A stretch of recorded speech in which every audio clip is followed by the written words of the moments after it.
કબીર એવું કહેતા કે માણસને છે ને માણસ એટલો ભાગાભાગીમાં છે કે માણસ આ જે ચરખો છે એને ઓળખી જ નથી શક્યો. જયદીપથી જોગીવાળી સફર કેવી રહી છે? મને ખ્યાલ જ નથી કે જોગી નામ મેં ક્યારે અપનાવી લીધું અને અત્યારે જુઓ તો કોઈ જયદીપ નામથી કે જય નામથી ઓળખતું જ નથી. છાપ તિલક સબ ચીની રે મોસે નૈના મિલઈ કે જેવી એમની સાથે તમારી આંખ મળી ટ્રુ સેન્સમાં તમને ખરેખર દેખાયા એ તમે પોતાને ભૂલી જશો. 70-80ની સાલમાં એમણે ગવર્મેન્ટ જોબ છોડી દીધી ખાલી તબલા વગાડવા માટે. Good morning Gujarat. મિત્રો, સવારનું સંગીત કેવું હોવું જોઈએ? એક મિનિટ, તમને એવું લાગે છે કે સંગીત તો માનવ સર્જિત છે? ના, સંગીત એ આપણે પ્રકૃતિને નથી આપ્યું, પ્રકૃતિએ આપણને આપ્યું છે. આપણે કદાચ ગાતા લલકારતા બંધ થઈ જઈએ કે કોઈ વાદ્ય વગાડતા અટકી જઈએ, તેથી સંગીત નહીં અટકે, કારણ કે એ પ્રકૃતિની દેન છે. હા, પછી ધીરે ધીરે પ્રકૃતિ અને માણસોના મિલનથી જે ઉદ્ભવ્યું એ સંગીત છે. અને એના સુર જો હોય તો એ કંઈક આવા હશે. ચદરિયા જીની રે જીની રે રામ નામ રસ ભીની ચદરિયા જીની રે જીની અષ્ટકમલ દલ ચરખા બનાયા અષ્ટકમલ દલ ચરખા બનાયા પાંચ તત્વ ગુણ તીની મૂર્ખ લોગ ભેદ નહીં જાને મૂર્ખ લોગ ભેદ નહીં જાને मैली मैली कीनी चदरिया जीनी रे जीनी चदरिया जीनी रे जीनी. મિત્રો, જેમ પ્રકૃતિ અને માનવના મિલનથી એક સંગીતનો જન્મ થયો, એવી રીતે બે અલગ અલગ સંસ્કૃતિઓ મળે તો આવું જ કંઈક થયું હશે વર્ષો પૂર્વે, જ્યારે પર્શિયન અને ભારતીય સંસ્કૃતિ મળ્યા અને એક નવી ગાયન શૈલી, જેને આપણે કવ્વાલી તરીકે ઓળખીએ છીએ, એનો જન્મ થયો. આ એક શૈલી છે જેમાં અનેક ભારતીય સર્જકો જેવા કે મીરાબાઈ, કબીર અને આપણે કહી શકીએ કે આમિર ખુસરોના પણ બહુ બધા પદ અને રચનાઓ ગવાઈ છે. આજે આ કવાલીના જાણકાર જયદીપભાઈ આપણી સાથે જોડાયા છે, જેને આપણે જોગી તરીકે ઓળખીએ છીએ. સ્વાગત છે આપનું ગુડ મોર્નિંગ ગુજરાતમાં. આજે આપ અમને સૌને ગુડ મોર્નિંગ કહેવા આવ્યા છો અને ખૂબ સુંદર રચનાથી તમે અમારી સૌની સવારની શરૂઆત કરી છે. ત્યારે પહેલો પ્રશ્ન તો એ પૂછો છે કે તમે જે ગાયું એ શું છે? એ પદનો અર્થ શું છે? કોનું સર્જન છે આ? કબીરની લાઇન્સ છે આ, અને બહુ જ બ્યુટિફુલી લખી છે આ લાઇન્સ. ઘણી બધી લાઇન્સ છે આ ભજનની અંદર, અને તમને હું થોડું 2-4 લાઇનનો મતલબ કહું. ચોક્કસ. અષ્ટકમલ દલ ચરખા બનાયા પાંચ તત્વ ગુણતીની. એટલે જે 8 ચક્ર છે, આપણા શરીરના જે 8 ચક્રો છે, એને ચરખો કીધો છે કબીરે. કબીર જુલાહા હતા ને, એ તો કપડું બનાવતા, વણાટ કામ કરતા, વણકર હતા. તો એમણે શરીરને ચરખો કીધો છે, અને જે આપણા 8 ચક્રો છે એના પર આ ચરખો ચાલે છે. અને ચરખો શેનાથી બન્યો છે? 5 તત્વ અને 3 ગુણ. 3 ગુણ કયા આપણા? તમસ, રમજ, સત્વ, રજત. અને 5 તત્વ વિચ ઇઝ અગ્નિ, આકાશ, વાયુ, જળ, પૃથ્વી. તો આનાથી આ જે ચરખો છે આ ચાલે છે કોન્સ્ટન્ટ. પણ તકલીફ એ છે ને કે માણસે આને ઓળખ્યો જ નથી. કબીર એવું કહેતા કે માણસને છે ને માણસ એટલો ભાગાભાગીમાં છે કે માણસ આ જે ચરખો છે એને ઓળખી જ નથી શક્યો. અને આપણે ચરખો ઉપર જાય, આ કપડું ઉપર જાય, અને ભગવાનના દર પર જો આ જ કપડું મેલું જાય તો કેવું લાગે? આપણા ઘરની બહાર કોઈ મેલું કપડું મૂકીને જાય તો આપણને તો ના મજા આવે ને. તો એવી જ રીતે ભગવાનને પણ જો આ ચાદર જે છે એ જો મેલી મળી ઉપર જઈને તો એમને પણ નહીં સારું લાગે એમ. તો કબીર ઓલવેઝ એવું જ કહેતા કે આ ચાદર જે છે એને તમે સાફ કરી નાખો, એને તમે ચોખ્ખી રાખો, સો દેટ જ્યારે તમે ઉપર જાઓ ત્યારે એ સાફ સુથરી ભગવાનને પાછી મળે, મેલી નહીં. વાહ વાહ. યસ. આપણે વાત કરી રહ્યા છીએ જયદીપ ત્રિવેદી સાથે, જેને આપણે જોગી તરીકે ઓળખીએ છીએ. એટલે ઇન્ટરેસ્ટિંગ પ્રશ્ન એ પણ થાય કે આ જયદીપથી જોગીવાળી સફર કેવી રહી છે? મારા 12 વર્ષ થયા મને સંગીતમાં. 2013થી મેં ચાલુ કર્યું. જીસસ મહેતાએ પણ કદાચ મારું મેન્શન કર્યું હશે, હું જીસસ મહેતાનું મેન્શન કરવા માંગીશ. અમે સાથે 2013માં મળ્યા અને સ્ટુડિયો ચાલુ કર્યો. અમે ધીરે ધીરે એ લખતો બહુ જ બ્યુટિફુલ રાઇટર છે જીસસ, તમે તો મળી જ ચૂક્યા છો. અને હું કમ્પોઝ કરતો. મને ત્યારે સૂરનું નોલેજ નહોતું, કેમ કે હું બાય ડિફોલ્ટ થોડો કણસૂરો છું.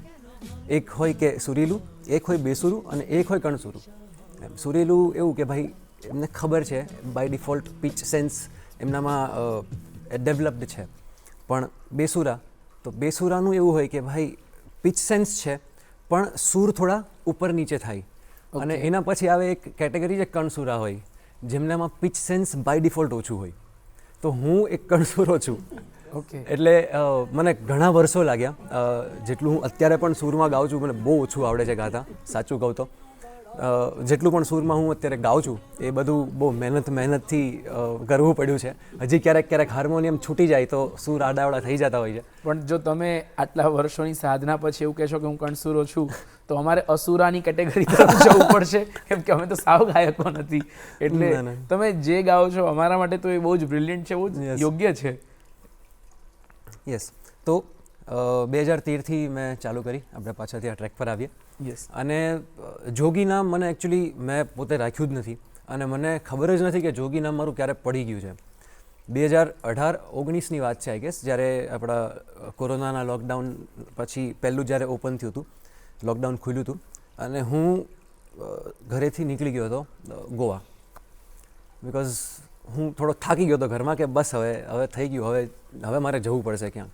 તો 5,000 લઈને હું ઘરમાંથી નીકળી ગયો, મારો સ્ટુડિયોનો સામાન લઈને, મારા ઇક્વિપમેન્ટ્સ લઈને, ઇન્સ્ટ્રુમેન્ટ્સ વગેરે લઈને બધું. અને ત્યાં થોડો પ્લાન હતો અલગ સ્ટુડિયો ઓપન કરવાનો, પણ તે નહીં થઈ શક્યો. પણ એ ટાઈમ એવો હતો કે એટલી બધી મૂંઝવણ હતી એ ટાઈમમાં કે હવે ઘરે જાઉં કે ગોવા જ રહું તો પૈસા નથી મારી પાસે રહેવા માટે, ખાવા માટે, અને શું કરવું. એવા ટાઈમે એક મારા ફ્રેન્ડ હતા જેમની હોસ્ટેલમાં હું રહેતો હતો ફ્રીમાં. તો એમણે મને કીધું કે ભાઈ તું અહીંયા એક શો કરી નાખ, આજે રાત્રે કંઈ છે નહીં અવેલેબલ, ફ્રાઈડે નાઇટ છે, થોડા ઘણા ગેસ્ટ છે તો મજા આવશે એમને, કરી નાખીએ આપણે. મેં કીધું ડન છે, કેમ કે હું તો કંઈ બોલવાની હાલતમાં હતો નહીં. એટલે એ શો કર્યો મેં.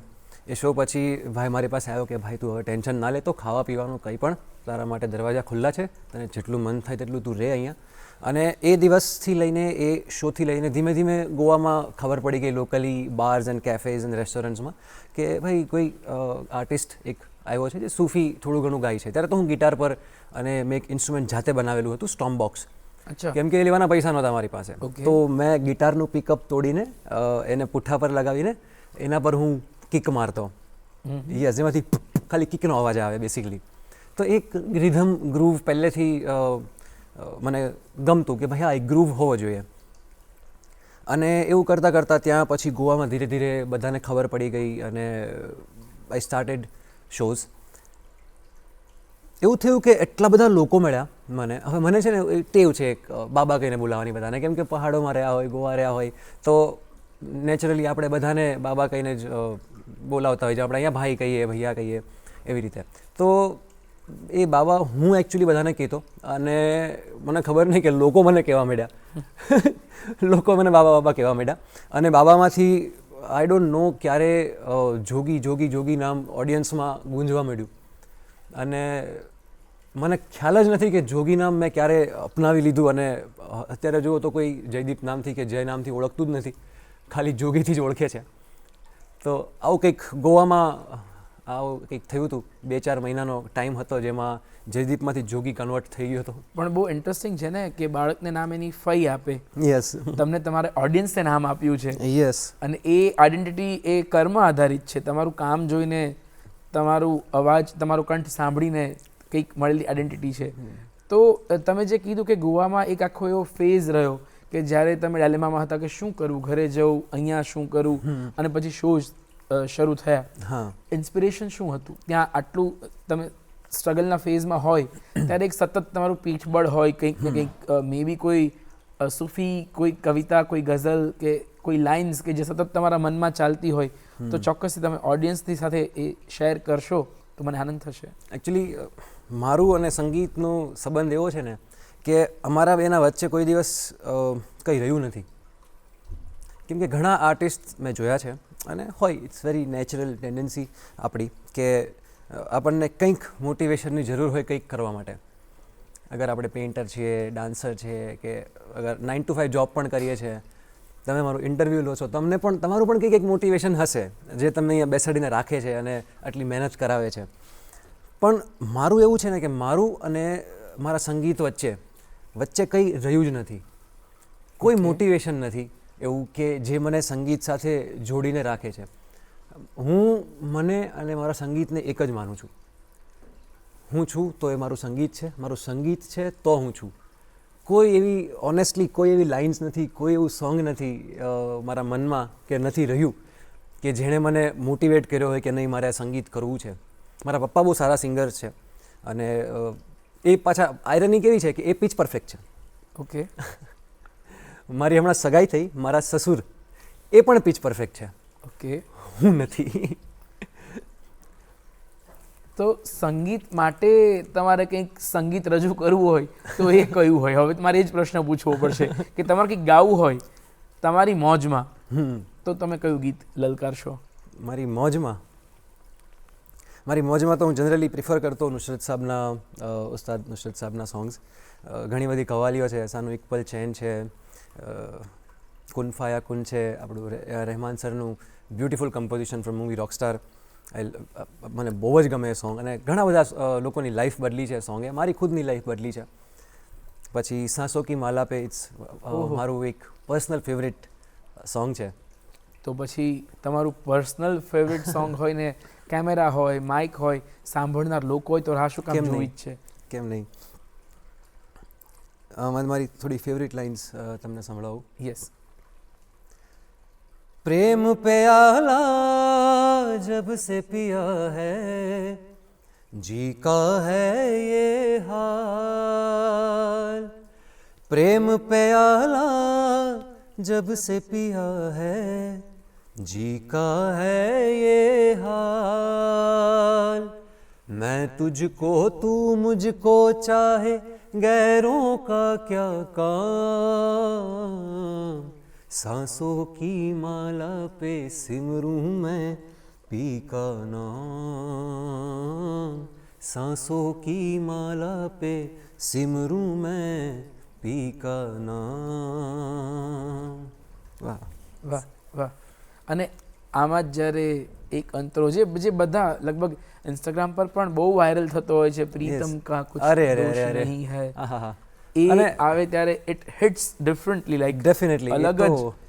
અને જ્યારે એટલે ઘણા બધા લોકોને નહીં ખબર હોય કે આ સર્જક કોણ છે અને આ લેખન પાછળની સર્જન યાત્રાની વાત શું છે, જો તમને એ ખ્યાલ હોય તો અમારા ઓડિયન્સ સુધી આ વાત તો પહોંચાડવી જ જોઈએ. કવાલી મીરાબાઈની છે એકચ્યુઅલી. મીરાબાઈએ લખેલું હતું જ્યાં સુધી મને ખ્યાલ છે ત્યાં સુધી, પણ મારી પણ હિસ્ટ્રી એટલી બધી પાક્કી નથી તો વધારે તો ડિટેલમાં નહીં કહી શકું. પણ હા, મીરાબાઈએ લખેલું હતું એ ખ્યાલ છે મને. અને આ સ્પેસિફિક જે લાઇન્સ છે ને તમે જે મને યાદ કરાવી, વિચ ઇઝ પ્રીતમ કા કુછ દોષ નહીં હૈ, બોલો છો હે નિર્દોષ. તમારે બોલવાનું હોય જ નહીં, તમારે તો ગાવું જ પડે. મને એવું લાગે છે, હું તો આંખ બંધ કરીને બસ સાંભળતો રહીશ. આપણે 2 કલાક ઇન્ટરવ્યુ લઈ લઈએ પણ સાંભળવી છે લાઈન. વાહ વાહ વાહ, સંભળાવી દઈએ. પહેલાં હું તમને સંભળાવવા પહેલાં હું તમને કહું એક આજ લાઇન્સની એક વાત. આપણે છે ને દરેક લોકોને છે ને લાઈફમાં એકવાર સાચો પ્રેમ થાય જ. ક્યારેક આપણને ખબર લેટ પડે, ક્યારેક મોડું થાય ખબર, ક્યારેક અમુક લોકોને નથી પડતી, ભાગદોડવાળું જીવન છે, ક્યારેક થઈ જાય. પણ સાચો પ્રેમ છે ને એકવાર તો થાય જ.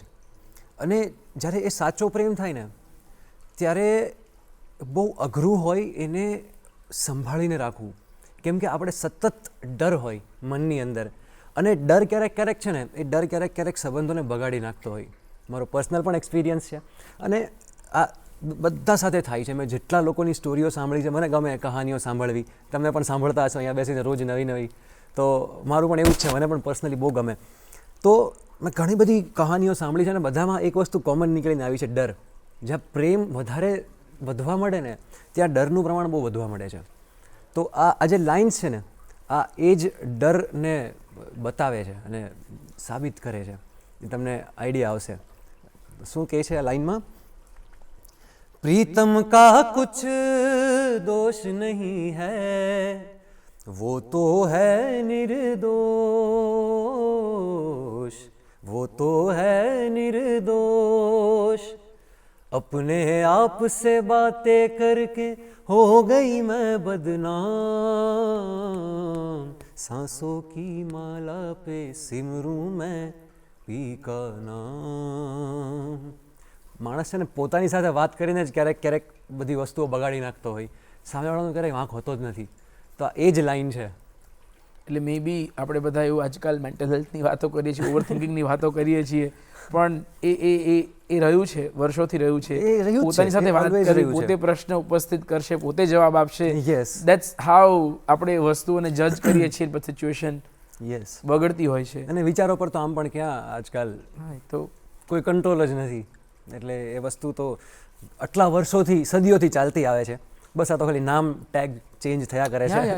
ડેફિનેટલી। યસ એટલે ઘણા બધા એવું અમે સાંભળેલી વાત છે કે ઈશ્વર એમના અવતારોમાં એકાદ અવતાર કે એકાદ વાત તમને એવી મળે જ કે જેમાં તમને પ્રકૃતિ સાથેનો એનો સંબંધ દેખાય, ગોવાળ હોય ડેફિનેટલી। અને ત્યાંથી એક ફિલોસોફીનો જન્મ થાય, ત્યાંથી એક જ્ઞાન પરંપરા જન્મે જે આખા સમુદાયને સ્પર્શે અને પછી બધા એક માર્ગ તરફ વળે।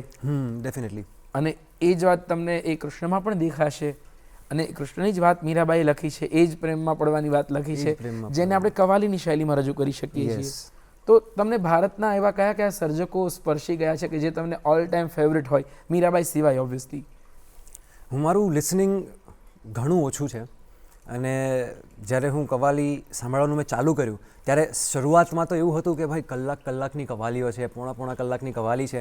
ઇટ વોઝ વેરી ટફ, બહુ અઘરું હતું મારા માટે કે એક કલાક બેસીને પચાવવું, જે બહુ અઘરું હોય છે। આપણે 4 મિનિટનું 5 મિનિટનું સોંગ, અને હવે તો ઇન્સ્ટાગ્રામના જમાનામાં તો એવું છે કે 30 સેકન્ડ્સ, અરે 3-4 સેકન્ડમાં જો કંઈ એન્ટરટેનમેન્ટ ના મળ્યું તો તરત સ્ક્રોલ થઈ જાય સો છે। જજમેન્ટલ નહીં? શું એક્ઝેક્ટલી, સો જજમેન્ટલ।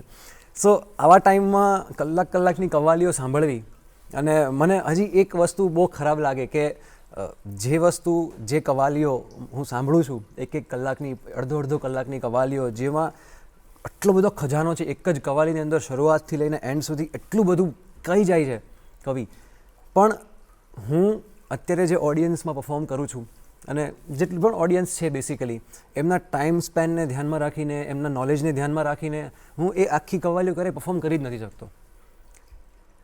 એ એક ખરાબ વસ્તુ છે। મને ક્યારેક એવું થાય કે કેમ નથી થતું, પણ મને ખબર છે કે હું બેઠો છું અહીંયા સ્ટેજ પર એન્ટરટેનમેન્ટ માટે, અને જો હું જ એન્ટરટેનમેન્ટ ના આપી શક્યો અને લોકોને જો મજા ના આવી તો કોઈ મતલબ નથી, એટલે હું ક્યારેક નથી ગાતો। પણ હા, ક્યારેક દુઃખદ છે કે મેશઅપના જમાનામાં તમે એક જ ઢાળમાં બીજો શબ્દ બધા વાહ વાહ કરીને એમના, exactly, I have find people are enjoying but not through their naked eyes, they are always on their phone, videos, exactly, social presence to show their followers and friends કે મેં અટેન્ડ કર્યો જોગીનો concert, is more important than listening to જોગી।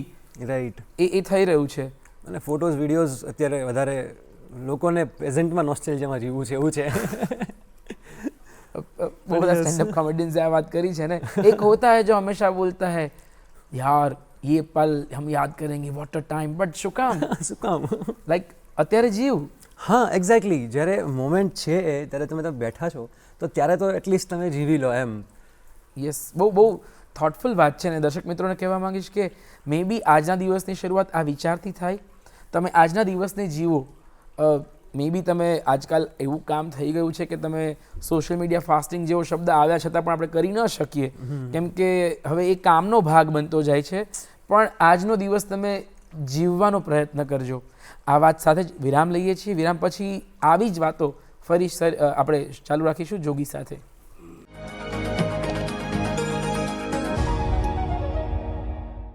વિરામ બાદ આપ સૌનું સ્વાગત છે ગુડ મોર્નિંગ ગુજરાતમાં। આપણે વાત કરી રહ્યા છીએ જોગી સાથે, વાતો ચાલી રહી છે સંગીતની, કવ્વાલીની।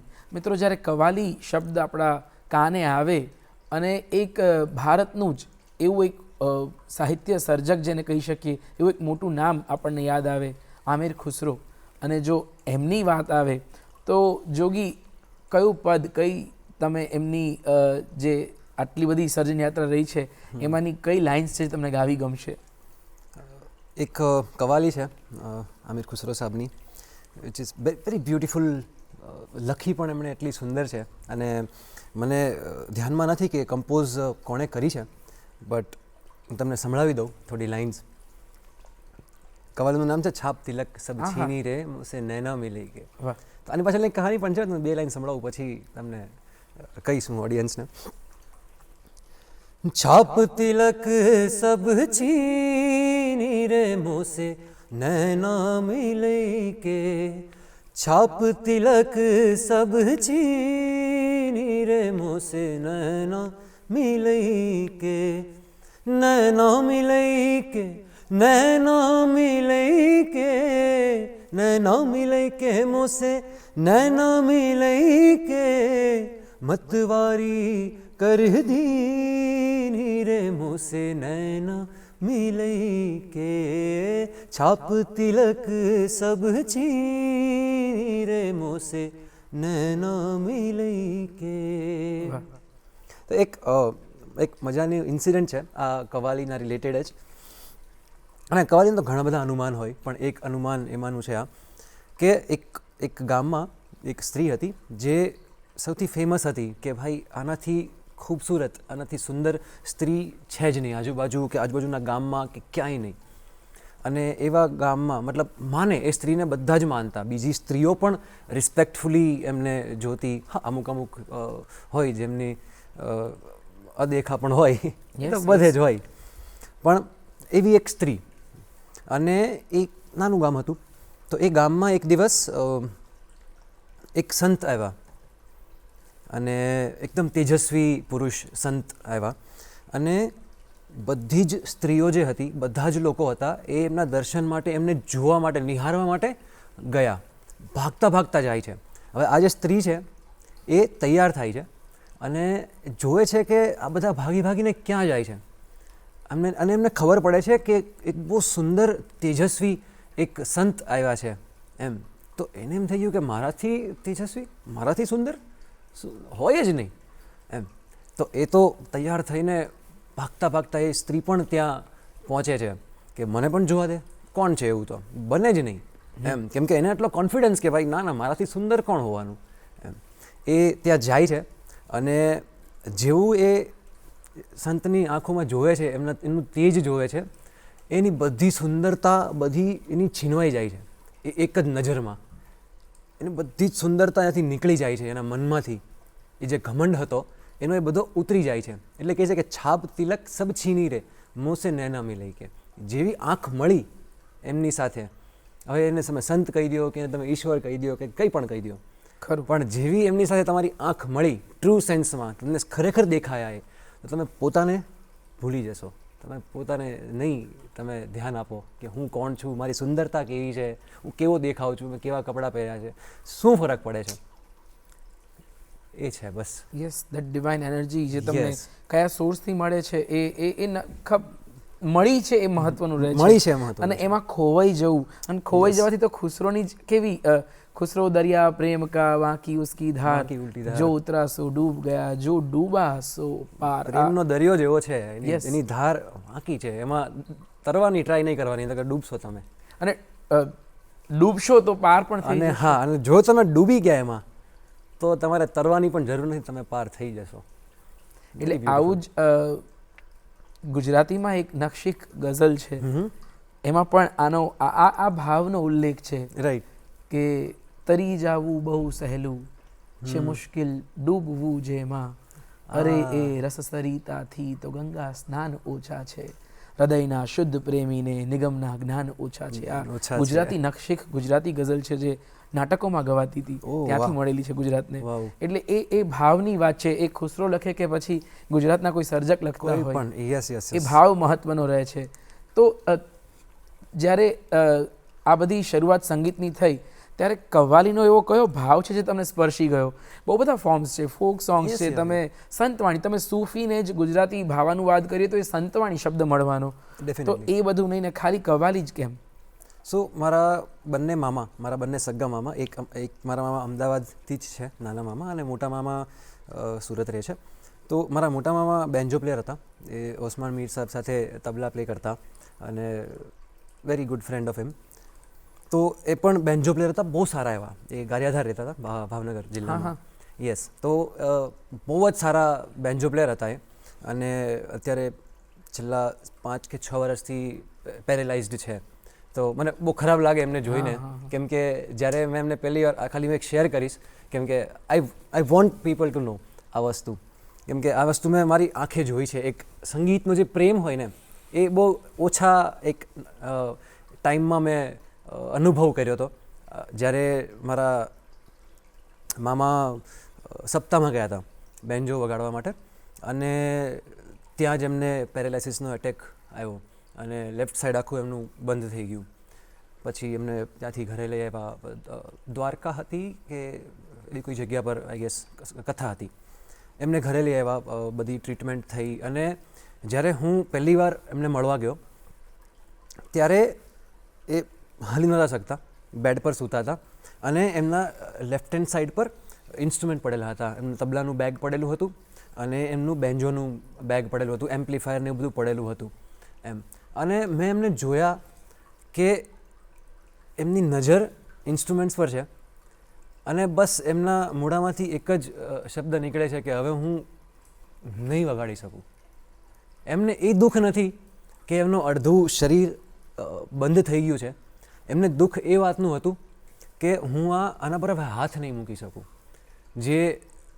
જેણે મને ઘણું બધું શીખવાડ્યું એકચ્યુઅલી. એ જે સંગીત સાથેનો જે એક પ્રેમ હોય એમણે મને ઘણો બધો શીખવાડ્યો. હજી પણ જ્યારે હું એમને મળવા જાઉં ને, મારી સોસાયટીમાં જ રહે છે, હું જ્યારે એમને મળવા જાઉં, ક્યારેક ચક્કર મારવા જાઉં મામાના ઘરે, તો મને જોવે ને ત્યારે થોડાક ઢીલા પડી જાય. કેમ કે મારું સંગીત સાથે કનેક્શન છે એટલું બધું, એમને ખબર છે કે હું શોઝ કરું છું. અને પછી એમને દિવસો યાદ આવી જાય કે ભાઈ હું પણ શોઝ કરતો, બેન્જો વગાડતો, તબલા પ્લે કરતો. અને એ એટલા સંગીત પ્રેમી હતા, એમણે એટલું સંગીતને પ્રેમ કર્યો કે 80ની સાલમાં એમણે ગવર્મેન્ટ જોબ છોડી દીધી ખાલી તબલા વગાડવા માટે. જેમના મેળા હજી સાંભળે છે ઘરમાં, મારા મામીના, મારા ભાઈઓના. હજી પણ એમને ક્યારેક ટોન્ટ મળી જતા હોય ઘરમાં કે ગવર્મેન્ટ જોબ છોડી દીધી. કેમ કે બહુ મોટી ડીલ હતી ને ત્યારે, 70-80ના ટાઈમમાં ગવર્મેન્ટ જોબ છોડવી એટલે, અને એ પણ સંગીત માટે, જેમનું કોઈ એક્સપોઝર જ નહોતું એ ટાઈમમાં. તો આવા સંગીત પ્રેમી, અને આ વસ્તુ એમની સાથે થઈ તો એમણે મને ઘણો સંગીત સાથે જોડ્યો. એ ઇન્સિડન્ટે કે માણસનું કંઈ નક્કી નથી. આજે અહીંયા સ્ટુડિયો બેઠો છું, કાલે ના પણ હોઉં, કોઈ નક્કી નથી. તો જેટલું પણ તમને જે પણ વસ્તુ ગમે છે, તમારા દિલની જે સૌથી નજીક છે, એ એટલીસ્ટ તમે કરી લો આજે જ. મને મારો એક નિયમ છે કે મારો એવરી શો મારા છેલ્લા શોની જેમ જ હું ટ્રીટ કરું. હું કાલે પણ જેમ કે જામનગરથી આવ્યો છું, તો હું ઓલવેઝ જેવો હું સ્ટેજ પર ચડું ને ત્યારે એક જ માઇન્ડસેટ હોય કે આ મારો છેલ્લો શો હોઈ શકે છે. અને છેલ્લા શોની જેમ જ આઈ ઓલવેઝ ટ્રીટ મારા શોઝ. તો મામાનું કથા અને એની સાથે કનેક્શન હતું, તો ત્યાંથી તમને કવાલીનો જમ્પ કે એક્સપોઝર કેવી રીતે? યસ, અને મારા બીજા મામા પણ સિંગર હતા. હવે એ કેવું કે ડાયરામાં અને એ સંતવાણીની ફીલ તમે જે કીધું કે એક ઓથેન્ટિક રોનેસ જે હોય ને, જે તબલા, હાર્મોનિયમ, મંજીરા હોય, બેન્જો હોય, આ બધું મને પહેલેથી ગમતું સાંભળવું. કેમ કે આ જે ઓથેન્ટિસિટી છે ને, એ મને ડેફિનેટલી સંગીત તો બધા જ સારા હોય અને આઈ એમ નો વન ટુ જજ, પણ જે એક ફ્યુઝન છે અત્યારે, જેમ ઘણા બધા લોકો અત્યારે ઘણા બધા બેન્ડ્સ ફ્યુઝન તરફ વળે છે કે ભાઈ, કેમ કે ટ્રેન્ડ છે, હવે પૈસા પણ કમાવાના છે, રાઈટ, બ્રેડ બટર પણ ત્યાંથી જ આવે છે. તો એવું નથી કે ખાલી પેશન જ ફોલો કર્યા કરીએ અને ચાલશે, કંઈ નહીં મળે તો બાટાના ચપ્પલ લઈને આપણે તો ઘસવાના જ છે. એટલે ફ્યુઝન, આટલા બધા ફ્યુઝનના ટાઈમમાં મને પેલું એક જે આટલા વર્ષોથી હું સાંભળતો ને, એ મારા મગજમાં એકદમ બેસેલું હતું કે ઓથેન્ટિસિટી જે એક છે ને, આની ઉંમર વધારે છે અને ઓથેન્ટિસિટી ઓલવેઝ વધારે હિટ કરશે. તમે ગમે એવું ફ્યુઝન કરી લેશો, ગમે તેવું ફ્યુઝન હોય, પણ મજા ખાવાની રોટલો ને દાળ જ આવે. તમે ગમે એટલા પકવાન ખાઈ લો બહાર હોટલમાં, પણ ઘરમાં જે તમને શાક રોટલી સાદા મળે ને, એમાં એટલે લોંગ લાસ્ટિંગ વસ્તુ સસ્ટેનેબલ પણ છે. યસ, એમ એટલે બધી જ રીતે. તો એવું હતું કે આ બધા ફ્યુઝનના ટાઈમમાં મને એમ થયું કે ના, મારે તો કરવું તો ઓથેન્ટિક જ છે. હવે ઓથેન્ટિક કરતાં ધીરે ધીરે મારું ઇન્ટ્રોડક્શન થયું નુસરત સાહેબ સાથે કે વાવ, આ તો ભગવાન છે. કેમ કે આજની ડેટ સુધી ઉસ્તાદ નુસરત સાહેબ હજી પણ વર્લ્ડના ફાઇનેસ્ટ સિંગર છે. અગર તમે સર્ચ કરશો તો હજી પણ એ વર્લ્ડના ફાઇનેસ્ટ સિંગર નુસરત સાહેબ જ છે એમ. તો એમની કવાલીઓ સાંભળી અને કેમ કે લિસનિંગ એ ટાઈમે ઘણું બધું હતું, લાઈક છેલ્લા 7-8 વર્ષો પહેલાં. તો આટલું બધું લિસનિંગ કરતાં મને આ એક વસ્તુ સૂફી સંગીત કવાલીઓ જે હતી આ મને સૌથી વધારે હિટ કરી પર્સનલી.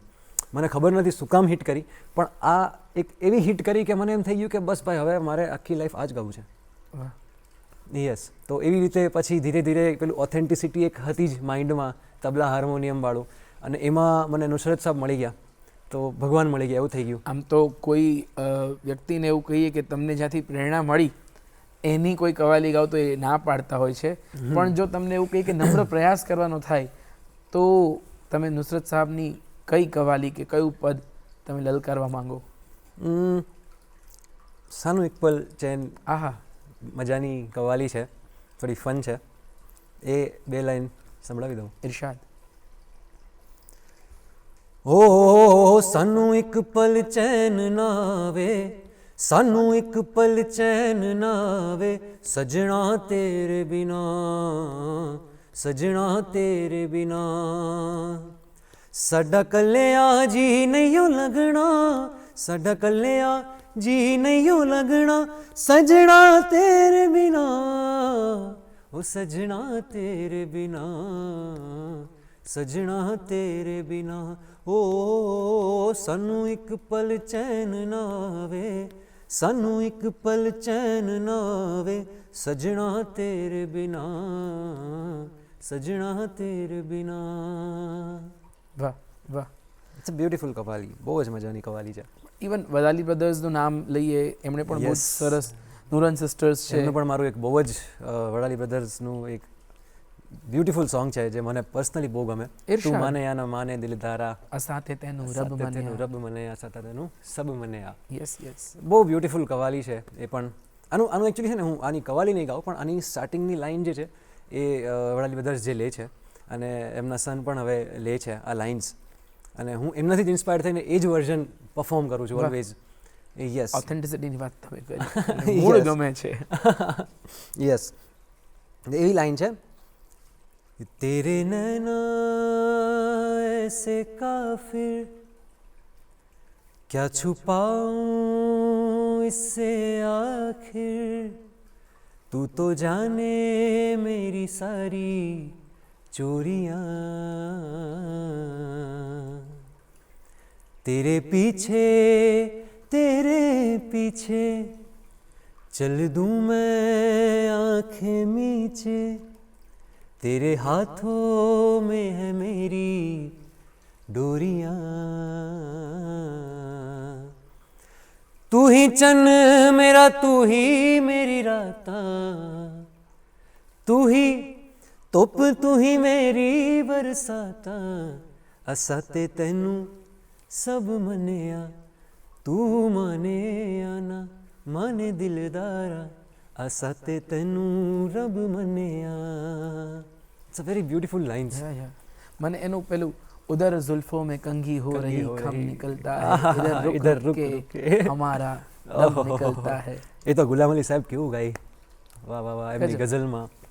અને એવી જ વાત નુરન સિસ્ટર્સ એટલે ફિમેલ પણ જ્યારે ગાય ત્યારે ડેફિનેટલી આબિદા પરવીન પણ જે એ બાબતે, એટલે ભલે વચ્ચે લાઈન દોરાઈ ગઈ છે પણ એ સંસ્કૃતિ એક છે અને એ રહેવાની, કારણ કે એનો ઉદ્ભવ ભારતમાં થયો છે.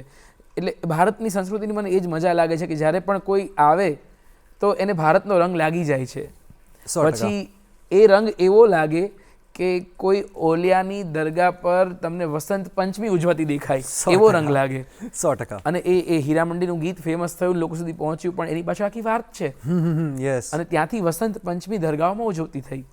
તો એ રંગ છે ભારતીય સંસ્કૃતિનો, જે દરેકને લાગે છે, લાગવો જોઈએ. ત્યાંથી જ જોઈએ, કેમ નહીં, નવું સંગીતનો ઉદ્ભવ અને કંઈક નવું મળે જે આપણને જીવતા રાખે છે, કેમ કે નવું કંઈક થાય છે. તો ફિમેલ્સ તમે સાંભળ્યા છે, તમે મેલ આટલા બધા સાંભળ્યા છે, અને ત્યાંથી તમે એક એવી જગ્યાએ પહોંચ્યા તમારા લિસનિંગને એ બધા પછી કે જ્યાં તમે એક નવો ઓપ મળ્યો. તો એ આર રહેમાન સરનો ટચ કેવો રહ્યો, અને એમણે જે તમારા ગળામાં જાદુ ચલાવ્યો હશે કે એ કેવી હતી એ જર્ની, એના વિશે કંઈક વાત તો કરીએ. બિફોર હું તમને કોલેજ ટાઈમની વાત કરું, સ્ટડીની વાત કરું, આબિદા પરવીનજીનું નામ નીકળ્યું છે, Yes. તો હું ખાલી કહેવા માંગીશ કે એમની 2 લાઇન્સ અહીંયા લખેલી છે. એમનું જ એક સોંગ છે કે મેં સૂફી હું સર મસ્તા મેરા કોન પહેચાને રસ્તા. તો એ આબિદા પરવીનજી તો મારા હાથોમાં જ છે અહીંયા. મેં એમને કેમ કે હું એન્કરેજ નથી કરતો ટેટુ કરવા માટે, પણ મેં મારા ઓલવેઝ ટેટૂઝનું એવું છે કે હું કોઈ દિવસ સર્ચ નથી કરતો કે કયું ટેટુ કરાવવું જોઈએ એના ઓલ. એ બસ આવી જાય. You don't find tattoos find you. It's always that. કેમ કે આત્મા નીકળી જાય પણ અમુક વસ્તુ શરીર પર રહી જાય છે. અને છુંદણાએ પણ અગેન સંસ્કૃતિનો એવો ભાગ સંસ્કૃતિનો, રહ્યો છે. હા, આપણે એટલે વર્ષોથી- ગામડાઓમાં 70-80 વર્ષના માજી હોય, એમના હાથ પર કોઈ છુંદણું હોય ને એમ કે હું ને મારી બેનપણીઓ ગઈ હતી હા, અને અમે એકબીજાને યાદ રહી લખે. અને એ ટાઈમ એવો હતો. એટલે એક માજીની વાત સાંભળી, તેમણે કીધું કે ખબર નહોતી ને કે અમે મળશું કે નહીં મળી લગ્ન પછી. હા. ઈ ક્યારે આવે, હું ક્યારે આવું, ફોન નથી, એવો કોઈ વ્યવહાર નથી, Yes. શબ્દ છે નહીં ટપાલમાં લખવા માટે, તો કઈ રીતે વાત કરશું? કેવી રીતે વાત? તો એવા કોતરાવ્યા. એટલે મેં કીધું કે ક્યાં છે અત્યારે એ બધા, ક્યુરિયોસિટીથી હા, પૂછ્યું. હા. ખબર નથી, અરે રે રે રે. પણ એ છે. પણ એ છે. સો એ સંગીત છે, એ આપણી સંસ્કૃતિ છે, યસ, આ એ છે. એ છે. સાચી વાત છે. અને અત્યારે yes. જરાક ટ્રેન્ડ થઈ ગયો છે, મન થઈને હા, પણ એ તમે જે કીધું કે પણ એ ટેટુ તો હવે- સર્ચ ન કરવા પડે, હા. ઉછીના નથી લેવા પડતા. પૂછીને નથી લેવા પડતા. યસ. સો યસ, આપણે આપણે એ આર રહેમાન સાહેબ સુધી પહોંચીએ તો Yes. અનુભવની વાત કરીએ. સો હું મળ્યો તો નથી એમને, કેમ કે અમારા પ્રિન્સિપલ હતા અમારા ચેન્નઈ. સો હું તમને ઇન્સિડન્ટ કહું. જ્યારે અમે ચેન્નઈ પહેલી વાર ગયા તો હું અને મારા પપ્પા બંને ગયા હતા. કેમ કે પપ્પાએ કીધું કે ભાઈ તને મ્યુઝિક કરવું છે તો તું વ્યવસ્થિત કર, તું એને ભણી લે. એવું ના થાય કે અડધું કંઈ રહી જાય એમ. અગર તારે કરવું છે તો તું પૂરું કર. એટલે મને કોલેજ મળી એ ટાઈમે. એના પહેલાં હું મ્યુઝિક શીખવાડતો હતો 2 સ્કૂલ્સમાં. યસ, તો ત્યાંથી મને રેફરન્સથી ખબર પડી કે અચ્છા યાર, રહેમાન સરની કોલેજ પણ છે ચેન્નઈમાં, જે KM college of music and technology. KM Yes. Conservatory based, western classical based ત્યાં એજ્યુકેશન છે મેઇનલી. તો અમે પહેલી વાર ગયા ત્યાં અને 2 દિવસ કોલેજ તો ડેફિનેટલી બહુ જ મસ્ત હતી. અને પણ ખાવા પીવાની એટલી તકલીફો, આજુબાજુ કંઈ ખાવાનું મળે નહીં, લોકો સારા નહીં, લેંગ્વેજ સપોર્ટિવ નહીં, ઇંગ્લિશ બોલો તો પણ એ તામિલમાં જ વાતો કર્યા કરે. તો પપ્પાને તો એવું થઈ ગયું કે ભાઈ તારે જ્યાં ભણવું હોય તો ભણી લે, પણ તું પ્લીઝ અહીંયા નહીં આવતો. એટલું એમને થઈ ગયું કે અહીંયા બેચારો કેમ રહેશે, શું ખાશે અહીંયા. એટલે ત્યારે તો હું કંઈ બોલ્યો નહીં. પછી ઘરે ગયા. એકવાર મેં મારા રૂમમાં સ્ટુડિયો બનાવેલો છે ઘરે, સુરત બનાવેલો હતો એ ટાઈમે. તો હું રડતો હતો બેઠો બેઠો, અને પપ્પાએ અચાનકથી બાણું ખોલ્યું. તે જોઈ ગયા કે ભાઈ તું રડે કેમ છે. મેં કીધું પપ્પા મને ચાલશે, ખાવા નહીં મળે ને 6 મહિના વર્ષ તો વાંધો નહીં, પણ સંગીત તમારે ત્યાં જ જવું છે શીખવા એમ. પછી પપ્પાને એમ થયું કે ભાઈ કંઈ નહીં, તું જા, તને આટલું મન છે તો તું જા, વાંધો નહીં. અને ત્યાં ગયો. 2 વર્ષ મેં ત્યાં કાઢ્યા. ગયો તો 6 મહિના માટે. અને જનરલી બધા સ્ટુડન્ટ્સનું એવું જ હોય છે ત્યાં કે એકાદ કોર્સ કરવા માટે આવે પણ પછી 2-3 વર્ષ કાઢી જ નાખતા હોય છે, બિકોઝ ઓફ એમ્બિયન્સ અને જે નોલેજ ત્યાં, એક્સપિરિયન્સ ત્યાં મળે છે એના લીધે. ત્યાં સૌથી પહેલાં તો મેં મ્યુઝિક પ્રોડક્શન, કેમ કે મારું મેજર મ્યુઝિક પ્રોડક્શન હતું એ ટાઈમે, તો ઇલેક્ટ્રોનિક મ્યુઝિક પ્રોડક્શનમાં મેં ત્યાં ટોપ કર્યું 2016-17માં. યસ. અને એના પછી સાથે સાથે મેં વેસ્ટર્ન ક્લાસિકલ પિયાનો જોઈન કર્યો અને દેન વેસ્ટર્ન વોકલ્સ જોઈન કર્યું. 2 વર્ષમાં આવી રીતે મેં 3 કોર્સીસ કર્યા. અને એકચ્યુઅલી એ જગ્યા એવી છે ને, એ કોલેજ એવી છે, ત્યાં 3 જ રૂલ છે. કે પહેલો રૂલ તો એ કે રહેમાન સર સાથે, સોરી 3 નહીં, એક જ રૂલ છે, 3 પણ નહીં, એક જ રૂલ છે કે પ્રિન્સિપલ સાથે સેલ્ફીની ડિમાન્ડ કોઈ કરવી નહીં. ઓકે. બાકી કોઈ રૂલ જ નથી ત્યાં. સવારે કોલેજ 8 વાગે ખુલે, 10 વાગે ફેકલ્ટીઝ આવે, બધા જ 10 વાગે આવે. 8 થી 10 આખી કોલેજ ખાલી સ્ટુડન્ટ્સ હોય, કોઈ જ ના હોય. સવારથી ખાલી 2 કલાક રિયાઝ થતો હોય, બધા પ્રેક્ટિસ રૂમ્સ ભરેલા હોય, piano, vocal rooms, guitar rooms, drum rooms, બધા રૂમ્સ ભરેલા હોય અને બધા પોતાની પ્રેક્ટિસ કરતા હોય. 10 વાગે ફેકલ્ટીઝ આવે. 10 વાગ્યા સુધી કોઈ ફેકલ્ટીઝ, કોઈ ઓથોરિટીઝ કોલેજમાં હોતી જ નથી. 2 કલાક ખાલી સ્ટુડન્ટ્સના હવાલે હોય કોલેજ, અને બસ સાફ સફાઈ કરવાવાળા જેનિટર્સ હોય 2-4, અને બસ આ. અને રાત્રે પણ સાંજે પણ સેમ, કે 6 વાગ્યા જેવું કરિક્યુલમ પતી જાય, બધું પતી જાય, અને 6 થી 8 કે 9 વાગ્યા સુધી કોલેજ સ્ટુડન્ટ્સના હવાલે જ હોય, કે કોઈ રૂલ્સ નથી ત્યાં. તમે આખો દિવસ એક જગ્યા પર બેઠા રહો, તમને કોઈ નહીં પૂછે કે તમે શું કરો છો. અચ્છા. યસ, કોઈ રૂલ નહીં. હા, ખાલી તમારે સેલ્ફી નહીં માંગવાની. અને ત્યાં મેં રહેમાન સરને મળ્યો તો નથી હું, પણ મેં એમનો ઓરા ફીલ કર્યો છે. હું કંઈક ડિસ્કશન કરતો હતો, મારી વાત ચાલતી હતી, ફ્રેન્ડ્સ લોકો ઊભા હતા અમે, અને અચાનકથી છે ને મને લિટરલી બોડીમાં વાઇબ્રેશન ફીલ થયું. મને ગુઝબમ્સ આવી ગયા. મેં આમ પાછળ જોયું ને તો ત્યાંથી રહેમાન સર ખાલી પાસ થયા હતા, પણ એમની એનર્જી, કેમ કે he is a very spiritual person, એ બહુ જ સ્પિરિચ્યુઅલ પર્સન છે, very connected to higher energies. તો એમનો ઓરા એટલો ખતરનાક અને એટલો પાવરફુલ હતો કે મને દૂરથી ખબર પડી ગઈ કે કંઈક પાસ થયું છે અહીંયાથી. અને વેરી વેરી નાઇસ ક્લીન ઓરા એમનો. એમને જોતા હોય ક્યારેક અમે પ્રેક્ટિસ કરતાં પણ જોતા હોઈએ, અને મજા આવે. ધૂની માણસ છે એકદમ યાર રહેમાન સર, અને મજા આવે. ક્યારેક ખોવાઈ જાય પ્રેક્ટિસ કરતાં કલાકો જેમિંગ કરવા માટે, અને મજા આવે. ઘણો સારો એક્સપિરિયન્સ, ઘણા બધા લોકો ત્યાં મળ્યા મને, ઘણા બધા. એકચ્યુઅલી એ સ્ટડી કરતાં વધારે છે ને એક્સપિરિયન્સ પોઈન્ટ છે. ત્યાં તમે ખાલી કોઈ એક કોર્સ કરવા નથી જતા, ત્યાં તમે છે ને એક એક્સપિરિયન્સ ગેઇન કરવા જાઓ છો, મારા મંતવ્ય પ્રમાણે.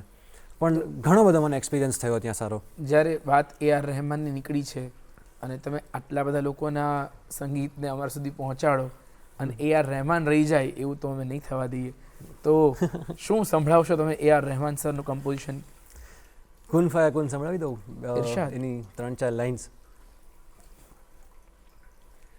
રંગ રેઝા રંગ મેરા તન મેરા મન, ले ले रंगाई चाहे तन चाहे मन, सजरा सवेरा मेरे तन वर से, कजरा अंधेरा तेरी जलती लो, कतरा मिला जो तेरे दरबर से, ओ मौला मौला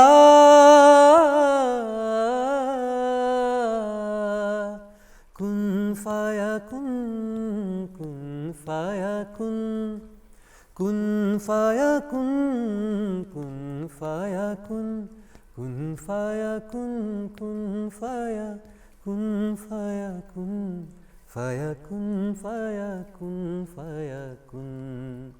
હું તારો છું, તું મારો છે. એમાં જ આવે છે ને આપણે એકબીજાના ભાગ બની ગયા છીએ, એવી પણ એક લાઈન આવે યસ છે યસ યસ. કે જ્યારે કોઈ નહોતું, કે જ્યારે કોઈ નહોતું, જબ કहीं पे આસપાસ. कुछ नहीं था वही था. યસ.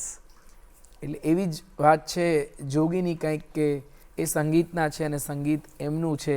શરૂઆતમાં જ એમણે કીધું, એટલે એ વાતચીત જ્યાંથી શરૂ થઈ ત્યાં પાછા આપણે આવીને ઊભા રહી ગયા કે જોગી સંગીત શું છે. ફરી એ જ પ્રશ્ન આવે, અને ત્યારે તમને રિયલાઇઝ થાય કે અચ્છા એક આખો વાતનો દોર પૂરો થઈ Yes. રહ્યો છે.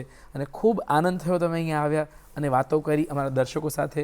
દર્શકો વતી ગુડ મોર્નિંગ ગુજરાતમાં આવવા બદલ તમારો ખૂબ ખૂબ આભાર. થેન્ક યુ સો મચ મને બોલાવવા માટે.